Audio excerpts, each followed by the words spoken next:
Bonjour, je me présente, Stéphane Jourdon, 22 ans, étudiant en gestion de commerce au cégep André Laurando. Avant de débuter, je tiens à dire que je ne parlerai pas pendant 10 minutes et je tiens aussi à préciser ma position sur le débat avant que d'autres le fassent à ma place. Je suis pas forcément pour une hausse des frais de scolarité, mais je suis pas forcément non plus d'accord avec le mouvement de grève comme tel. Je trouve ça un peu paradoxal de dire qu'on a à cœur notre éducation en n'allant pas à nos cours. Mais mon vidéo n'a pas pour but de partir un débat de plus pour ou contre la hausse. Il sert seulement à dénoncer les actions et les mesures prises par la classe, représentée par Gabrielle Nadeau-Dubois. Je trouve en tant que citoyen que les actions de cette association étudiante dépassent les limites et ne prennent pas position face aux bonnes valeurs qu'ils prétendent défendre. On nous disait qu'on voulait défendre l'accessibilité aux études ainsi que la classe moyenne et la classe moins fortunée, et ça ne semble plus être l'objectif de l'association qui est en train de virer le Québec sans dessus-dessous. On ne prône plus l'accessibilité aux études, on prône une guerre contre le gouvernement, un mouvement qui frôle la révolution.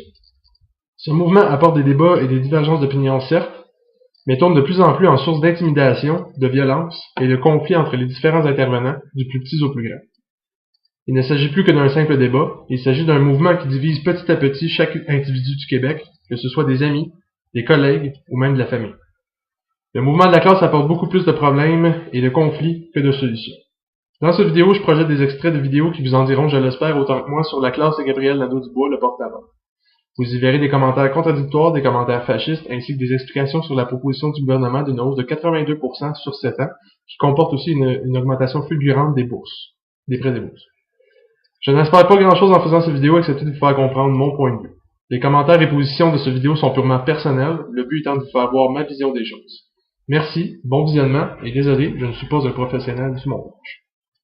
Tiens, je veux qu'on résume bien d'abord ce qu'a dit Mme Beauchamp. Ce qu'elle dit, c'est trêve de tous les côtés, là. On arrête tout.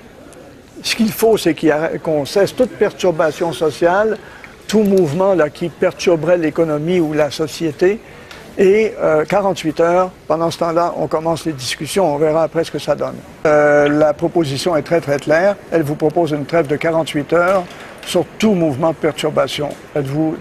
Bien, écoutez, ce que je peux vous dire, c'est que la classe n'avait pas prévu d'action de ce type-là aujourd'hui et elle n'en avait pas prévu non plus demain. Par conséquent, vous acceptez la trêve? Ben, écoutez, je ne sais même pas si j'ai à l'accepter ou à la refuser. Au sens où la classe, en tant qu'organisation, ne prévoit aucune action aujourd'hui et prévoit une manifestation traditionnelle là, demain. Mais il n'y en a pas de prévu, mais s'il y en a une, allez-vous l'arrêter?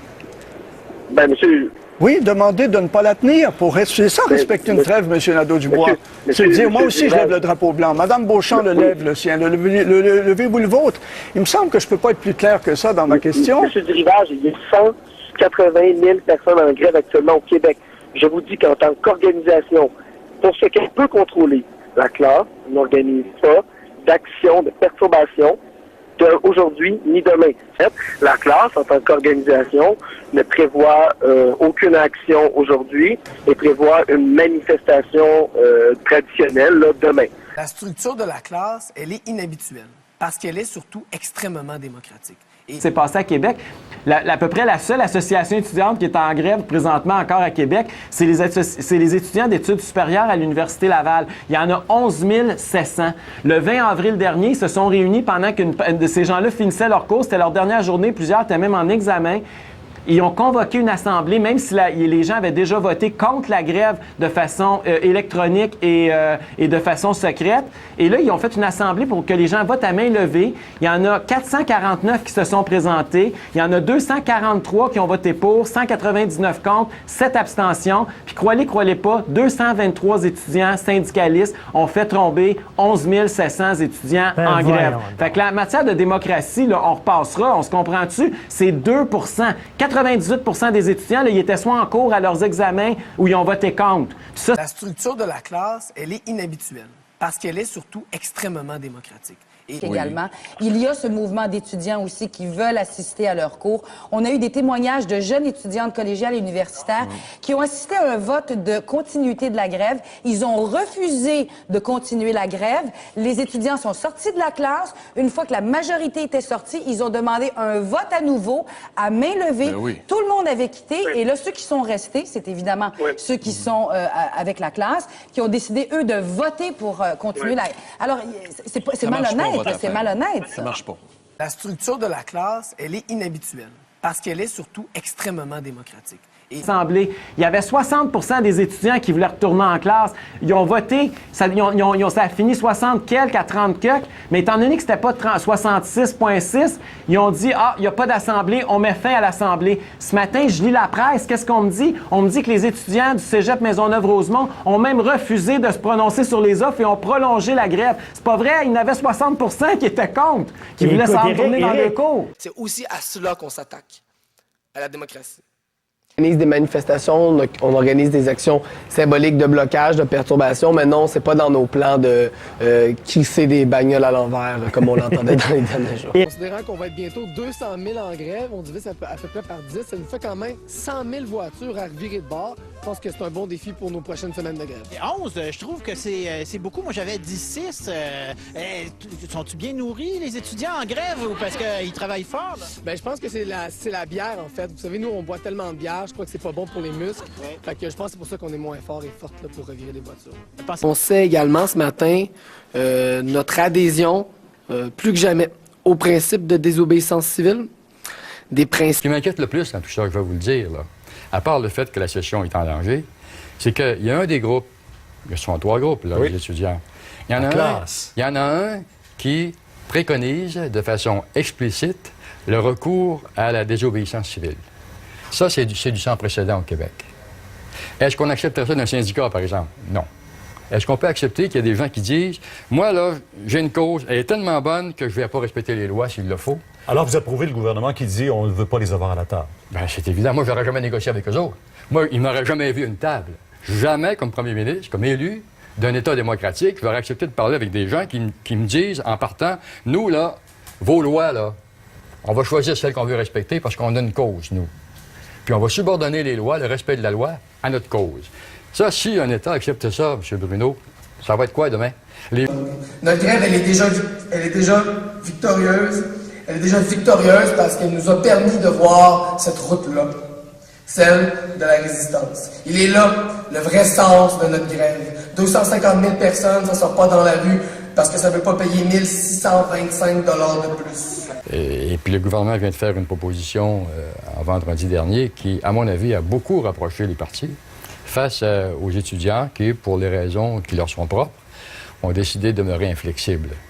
Et quand on regarde la proposition du gouvernement, moi, normalement, là, si j'étais en négociation avec un syndicat, mettons, là où on était rendu, avec cette proposition-là, normalement, un syndicat aurait eu le réflexe de dire, bon, j'ai pas tout ce que je veux, mais j'ai beaucoup.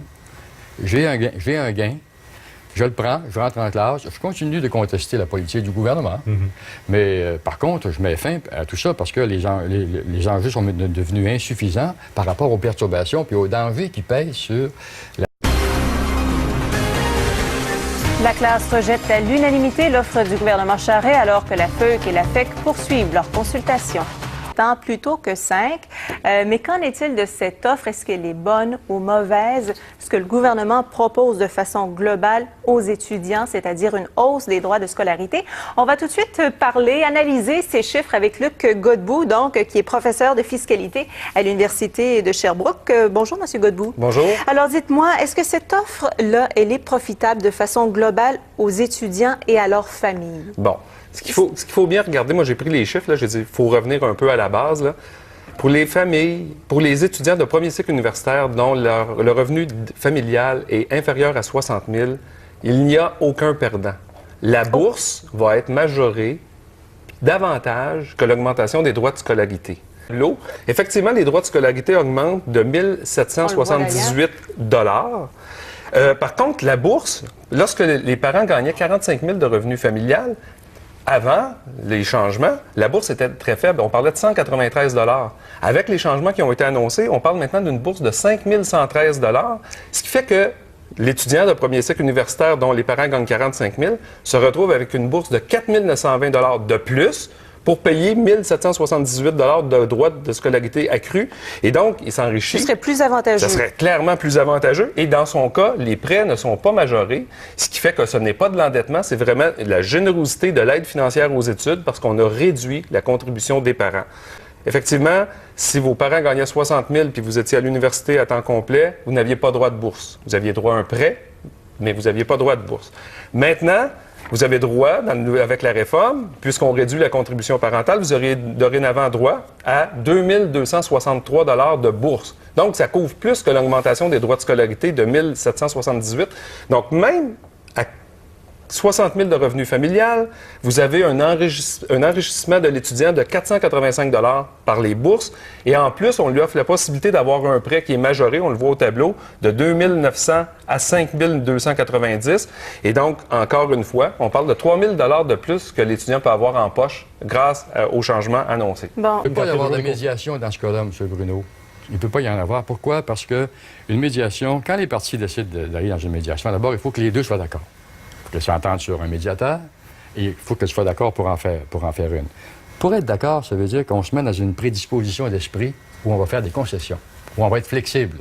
Tout le monde comprend ça. C'est pas dit, c'est pas écrit nulle part, mais moi, j'en ai fait beaucoup de médiations, j'en fais beaucoup. Quand ça commence, là, comme médiateur, là, je rappelle aux parties que si elles sont là, c'est parce qu'il va y avoir des concessions à faire. Bon.